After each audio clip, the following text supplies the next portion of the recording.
جی ہاں، عید الاضحیٰ یعنی قربانی کا دن۔ قربانی اپنے خلوص کی، قربانی انسانی جذبے اور ہمدردی کی، اپنے مال کی قربانی، عزت نفس کی قربانی، اپنی سب سے قیمتی چیز کی۔ آج کا دن حضرت ابراہیم علیہ السلام کی وہ عظیم قربانی کی یاد دلاتا ہے جو انہوں نے راہ حق میں دی تھی۔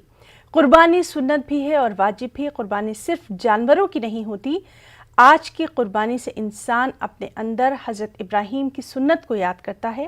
آج کے دن نماز عید الاضحیٰ سے فراغت کے بعد مسلمان اپنی عزت، اپنا مال اور اپنے خلوص کی قربانی پیش کرتا ہے۔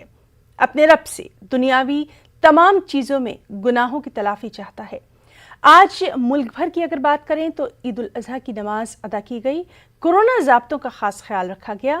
سوشل میڈیا کے ذریعے لوگوں نے ایک دوسرے کو مبارکباد پیش کی، ساتھ ہی ملک میں خوشحالی، ترقی اور سب سے اہم کہ کورونا سے نجات کی دعائیں مانگی گئیں۔